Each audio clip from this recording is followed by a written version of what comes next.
Boa tarde, família querida. Pensei hoje de manhã que teria que gravar lá dentro de casa, mas esperei o suficiente para, o sol sair de novo. Inclusive, não sei se talvez vai chegar até meus olhos antes de eu terminar. Ah, mas um dia lindo, um domingo mais uma vez especial com a liberdade que a gente tem de louvarmos ao nosso Deus, ouvirmos a sua palavra, né, sem sermos perseguidos. Estamos monitorando e sei que algumas igrejas já abriram, mas achamos mais sábio a gente esperar e ver como as coisas fluem essa semana para, se Deus quiser, a gente abrir a semana que vem e continuar aberto, né? Vamos ver.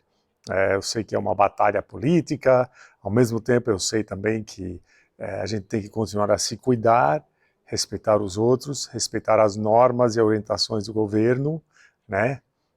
E fazer a nossa parte. E ao mesmo tempo, claro, confiarmos em Deus acima de tudo, né? Que é aquele que cuida de nós, se Ele achar que isso é melhor. Porque se Ele achar melhor a gente pegar e até sermos promovidos para a glória por causa do corona, é porque é melhor, para a causa de Cristo. Por isso que pastores não são isentos, missionários não são isentos, eu e você não somos isentos, né? E em tudo isso, nossa responsabilidade, aconteça o que acontecer, é honrar o nome dele com a nossa reação, né? Então vamos lá, mais uma vez, o nosso texto base, né? Por isso mesmo, empenhem-se para acrescentar à sua fé a virtude o conhecimento, ao conhecimento o domínio próprio, ao domínio próprio a perseverança, a santidade, o amor fraternal, o amor fraternal, e ao amor fraternal, o amor, né? Porque essas coisas, se essas qualidades existirem e estiverem crescendo em você, elas impedirão que vocês, no pleno conhecimento do nosso Senhor Jesus Cristo, sejam inoperantes e improdutivos. Hoje a gente desempacota o versículo 9 e o versículo 10. O versículo 9 eu vou ler agora. Todavia, se alguém não as tem, está cego, só vê o que está perto, esquecendo da purificação dos seus antigos pecados. Eu sei que eu estou repetindo novamente essas 7 qualidades, porque eu sou chato, né? E nós vamos continuar a ver. Não sei o que você pensa, mas eu penso. Esse todavia já sugere que vem algo diferente nesse versículo do que nos versículos anteriores, né? Provavelmente em oposição àquilo que a gente tem olhado. Todavia, ou portanto, ou mas, ou pois, se alguém não as tem. Vamos orar e vamos ver o que tem para nós essa mensagem. Obrigado, Pai, por estar com a gente. Fale aos nossos corações, quebre corações, Pai. Abra olhos espirituais. Que ninguém pense em alguém por perto, mas pense em si e busque ouvir a sua voz falando com ele ou ela. Se alguém precisa dar uma pausa agora para preparar o seu coração, para tirar da cabeça coisas que irão o distrair. Que isso aconteça, Pai. Que nada interrompa a sua voz na próxima meia hora. Em nome de Jesus. Amém. Então, primeiro, para termos certeza que todos estamos enxergando corretamente e exatamente o que Deus nos passou por meio de Pedro, versículo 9, mais uma vez, começa, se alguém não as tem. Então, as o quê? Exato, as 7 qualidades, essas 7 coisas que a gente vem olhando, que o pastor chato fica repetindo, e eu espero que você, que nem eu, também já decorou, né? essas 7 qualidades que eu espero que você está se empenhando para não apenas ter em sua vida, mas para ter crescendo cada vez mais. Porque é isso que Deus quer. Minha oração para cada um de vocês é que, como eu, você continua a buscar se disciplinar todo santo dia para obedecer à ordem de Deus, para acrescentar à sua fé o conhecimento. Ao conhecimento, o domínio próprio, ao domínio próprio, a perseverança, a santidade, a amabilidade, o amor. Vamos continuar a trabalhar juntos. Sim, eu sei que estou repetindo. Mas nós precisamos desses lembretes. Mas essa não é a primeira verdade dessa primeira frase. E é muito importante a gente prestar atenção, né? Foi necessário a gente lembrar sobre o que está falando o versículo 9, né? Porque esse é o assunto central de todo esse trecho do capítulo 1, por enquanto, né? Assim que Pedro se apresenta e deixa claro que ele está falando conosco, ele fala o que Deus nos dá. E depois ele fala, por causa de tudo isso que Deus te deu, você empenhe-se para acrescentar à sua fé essas coisas, né? Mas, então de novo, se alguém não as tem, como começa essa frase? Se, né? Se alguém não as tem. Meus queridos, a gente tem que prestar atenção nesses detalhes. Mais uma lição para não deixar passar batido nada, tá? Porque é de propósito que essa palavra está aí. A palavra se deixa claro que o que segue ou o que vem antes não é automático, né? Essas 7 coisas em sua vida e em minha vida não é automático, não é algo que acontece por acaso ou por si mesmo, né? Se sugere que é opcional, né? Não assim em termos de tá tudo bem se você optar não, mas em termos que não é automático, né? Não são um presente que a gente recebe. Eu sei que vocês sabem disso, que a gente vem olhando tudo isso faz tempo, né? E a ênfase que cada um tem que decidir se vai ou não obedecer a Deus, se empenhando para construir a sua salvação. Essa é a ordem, né?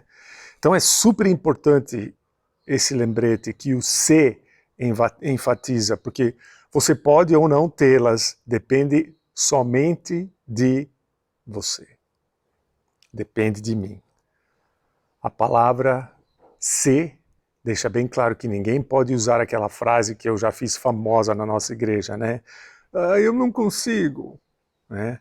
Novamente, quando a gente decifra esse código secreto cristão, eu não consigo, a gente sabe que a pessoa está afirmando, não vale a pena, não tenho vontade, não concordo, não serve para mim, né?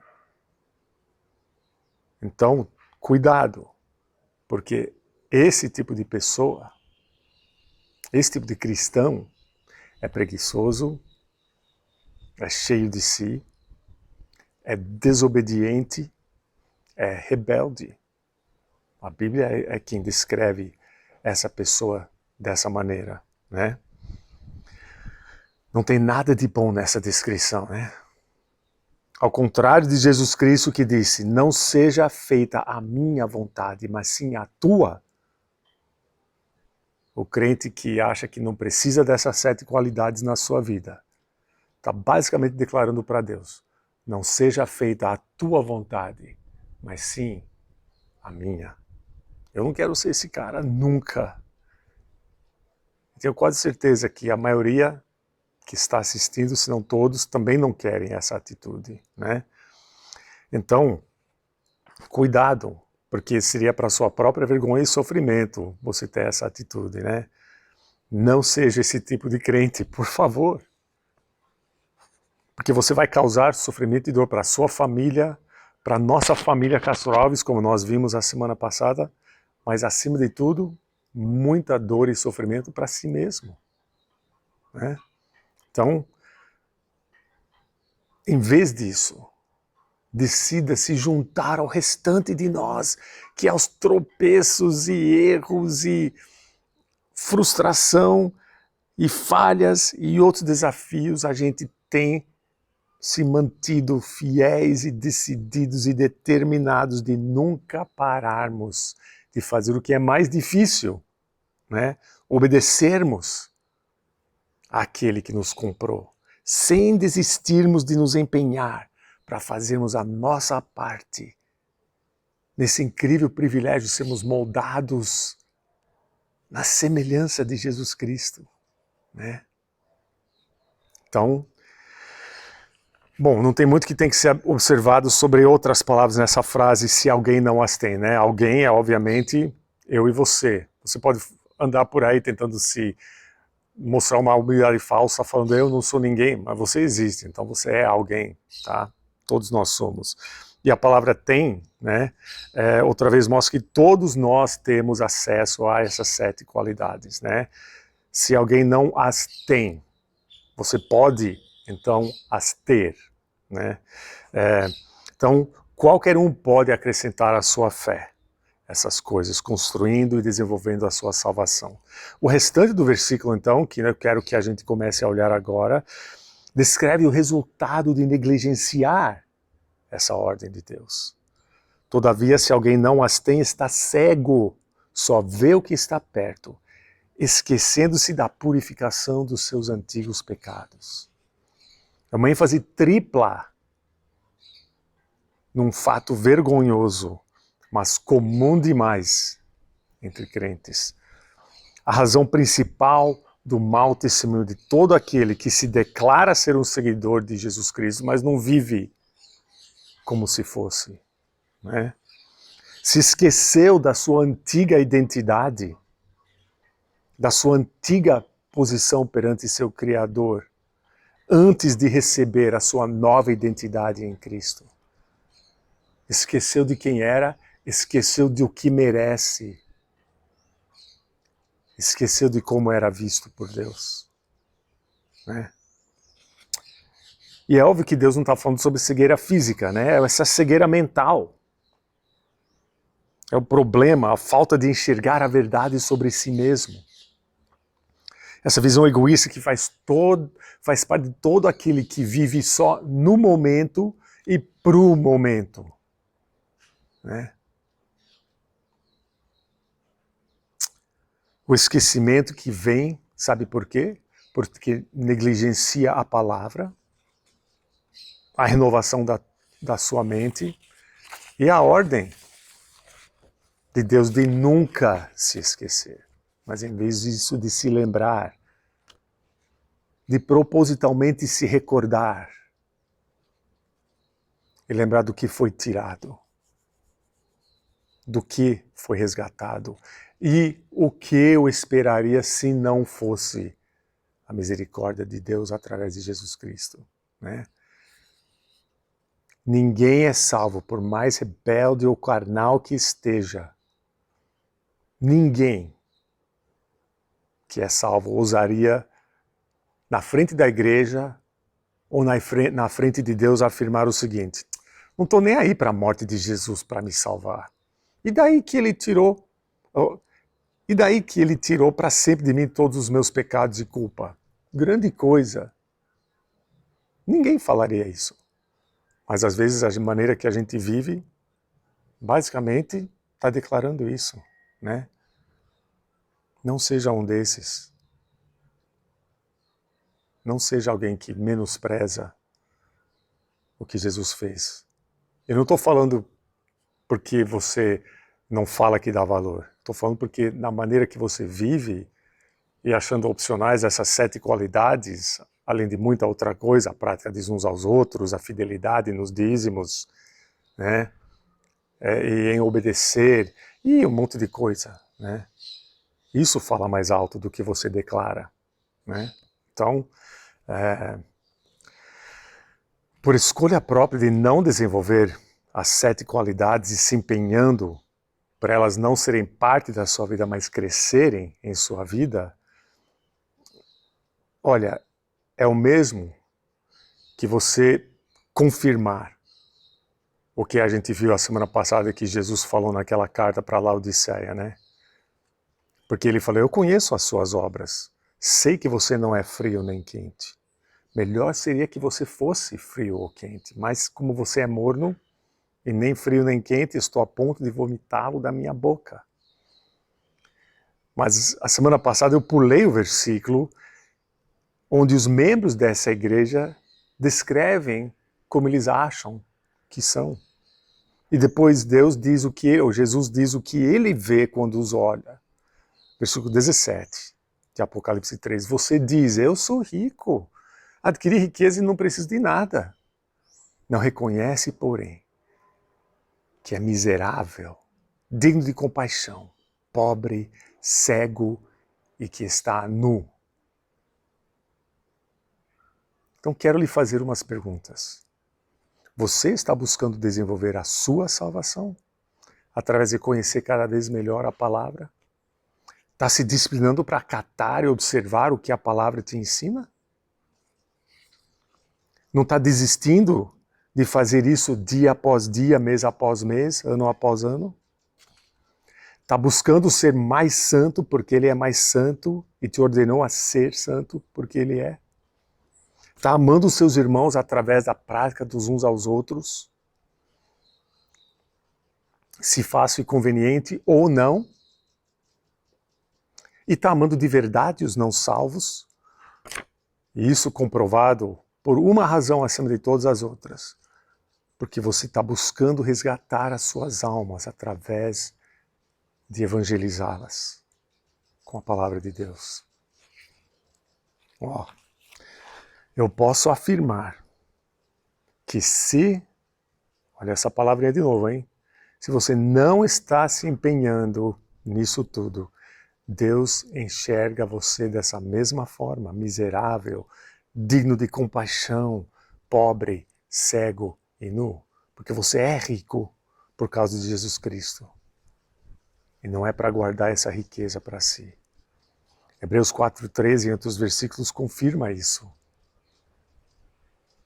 Pois diz, nada em toda a criação está oculto aos olhos de Deus. Nada. Tudo está descoberto e exposto diante dos olhos daquele a quem havemos de prestar contas. Tudo. Até o que a gente pensa e não fala. Tudo. Não vou passar tempo estudando esses versículos de Apocalipse hoje, porque não é o nosso estudo, né? Mas quero deixar mais uma coisa clara que esse capítulo 13 de Apocalipse revela. Tinha 2 grupos de pessoas nessa igreja mundana. O primeiro era composto de crentes de verdade, tá? Mas completamente tomados pelo mundo e por suas próprias paixões pecaminosas. Essa cegueira espiritual que tinha feito com que se esquecessem completamente de quem eram antes de Cristo.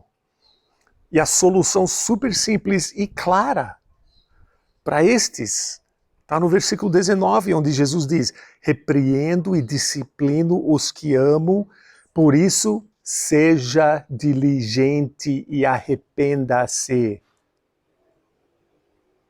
Alguém não entendeu? Seja diligente e arrependa-se. É a única coisa que você precisa fazer se você é um desses do primeiro grupo, que é um crente, mas completamente tomado pelo mundo e por suas próprias paixões, né? O segundo grupo era composto de descrentes, mas que se achavam crentes porque estavam na igreja, e sim, infelizmente na nossa igreja tem esses também.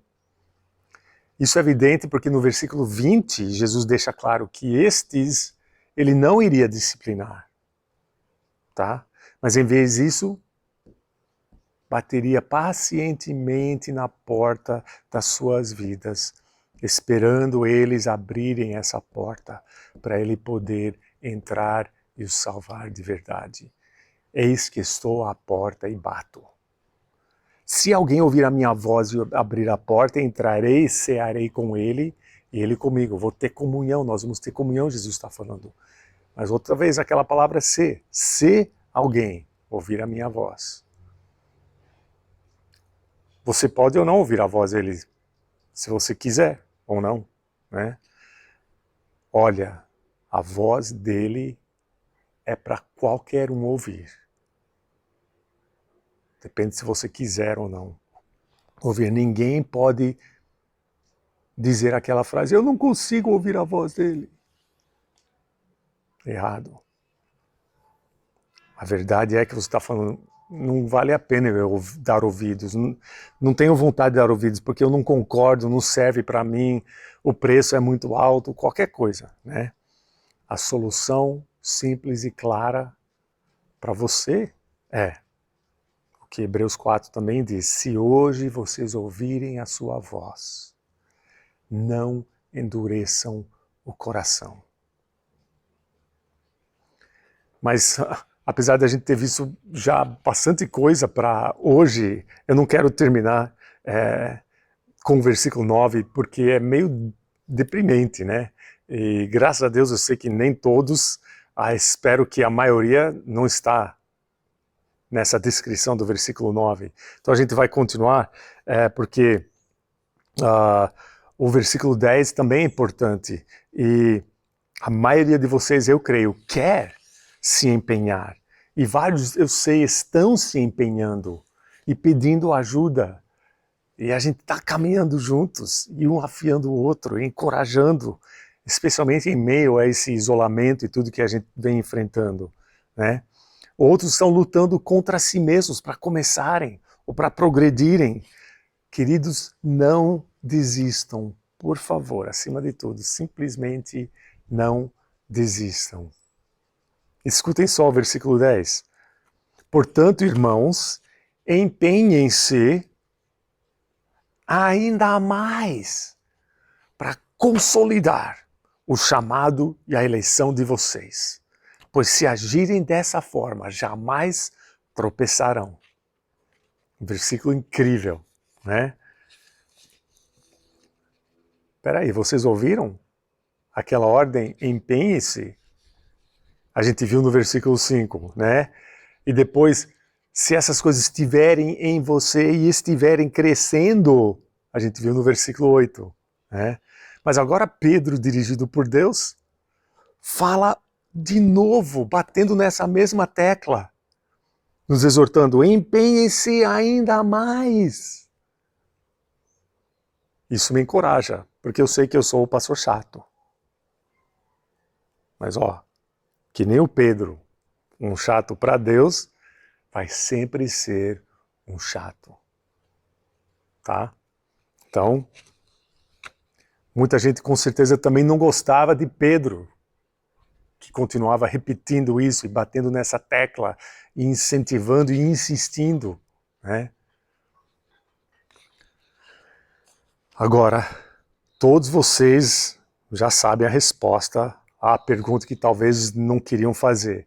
Mas, pastor, como saber quando eu me empenhei o suficiente? Né? Com todas essas ênfases repetidas do Pedro de continuar a se empenhar e nunca desistir, né? Acho que você já sabe a resposta. Eu sei que você já sabe a resposta.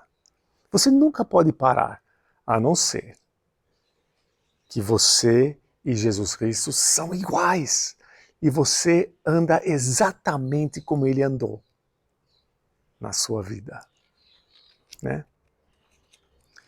Olha, esse empenho ainda maior tem um propósito claro. E não é complicado, é simples. O versículo 10 está em oposição ao versículo 9. Né? Por isso começa com a palavra portanto. Né?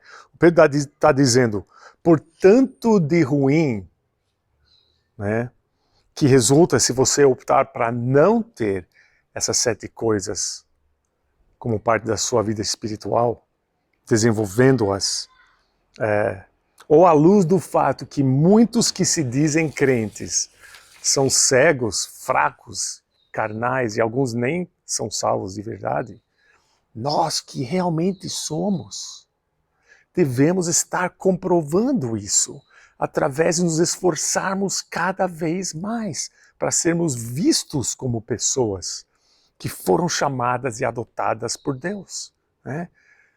Pedro, igual ao Paulo e ao Tiago, nos encoraja a confirmar isso que é consolidar, né? Confirmar, cimentar a fé genuína que temos através de evidência visível de uma transformação que começou aqui dentro de nós e que essa transformação continua, né? Como é que eu sei que essa evidência deve ser visível? Olha o versículo, diz, se agirem dessa forma. Você não pode agir sem usar o seu corpo. Então vai ser visível, né? Não diz se pensarem ou se sentirem, não. A nossa metamorfose é para ser vista. A sua salvação em ação e a minha salvação em ação, agindo, sendo vista. E outra coisa muito importante, nos empenhamos porque já somos salvos. Não estamos nos empenhando para sermos salvos. Essa distinção é de suma importância. Mas o que essa consolidação, ou essa confirmação do nosso chamado, né, da nossa posição em Deus, nos dá?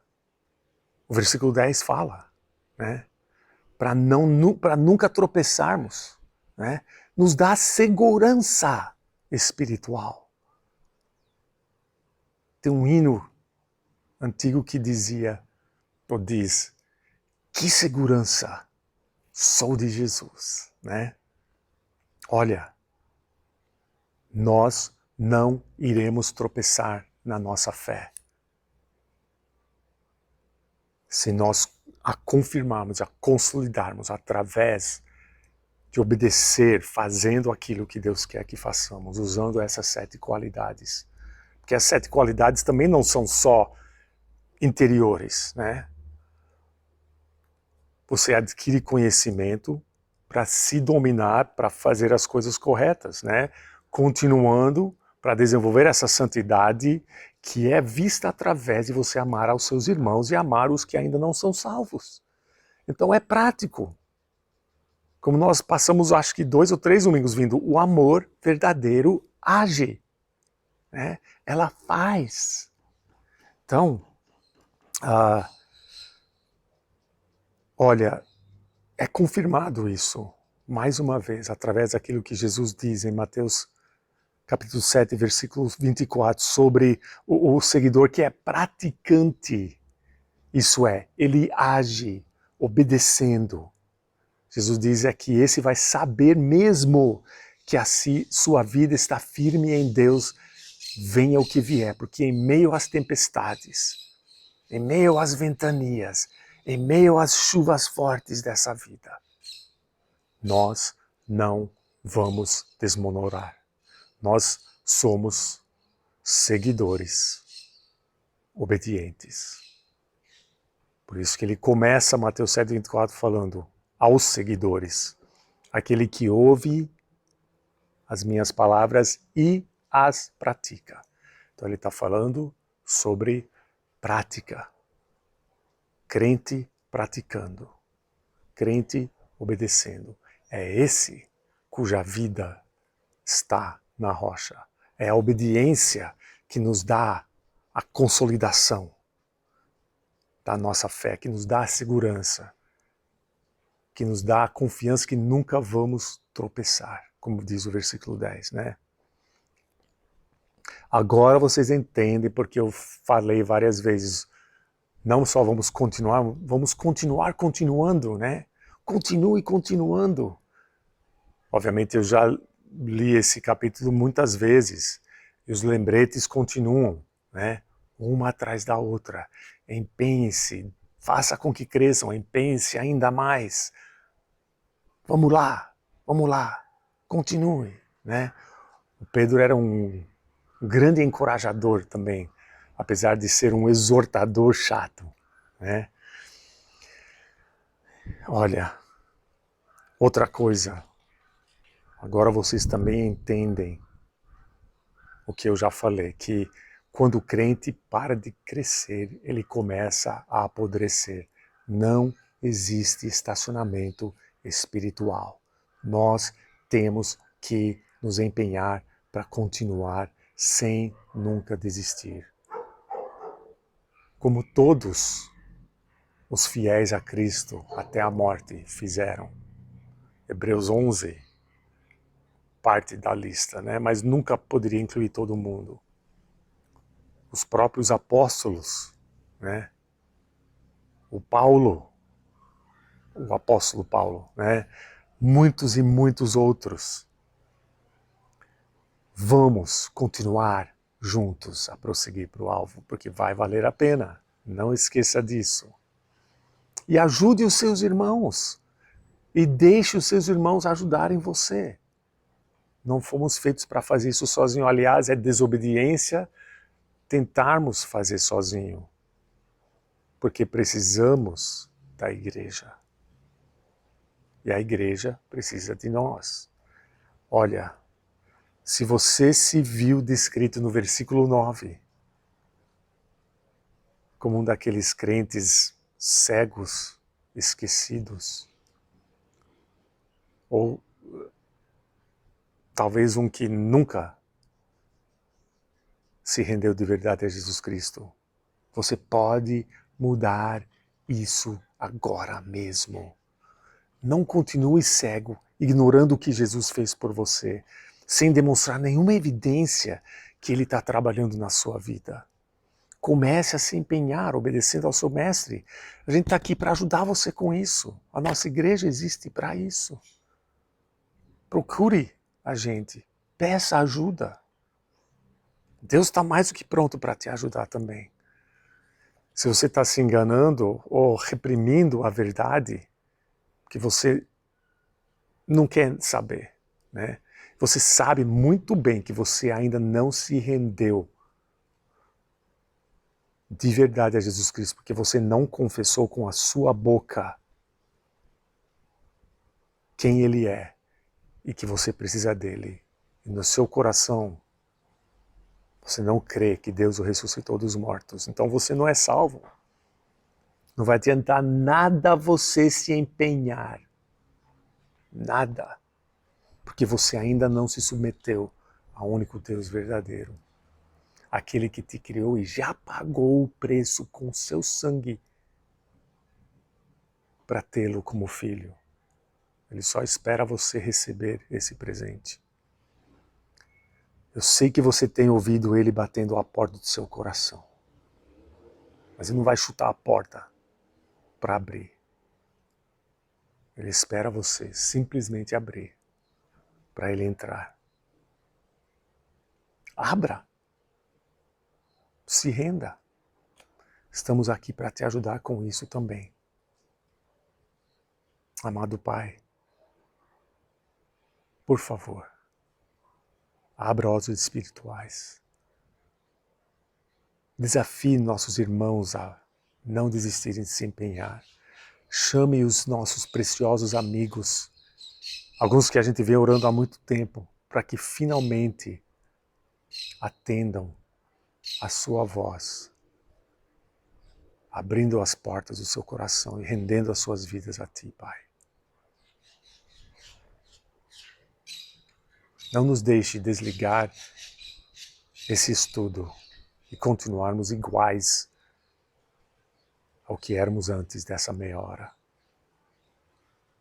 Em nome de Jesus. Amém. Quero apenas terminar lendo mais uma vez, juntos, alguns dos versículos que eu citei. Nada em toda a criação está oculto aos olhos do nosso grande eu sou. Tudo está descoberto e exposto diante dos olhos daquele a quem havemos de prestar contas. Então, família preciosa, se hoje você ouviu a voz de Deus, seja onde você estiver, Se você ouviu a voz de Deus hoje, não endureça o seu coração. Deus abençoe vocês, amo vocês e espero que a semana que vem a gente pode estar juntos, tá bom?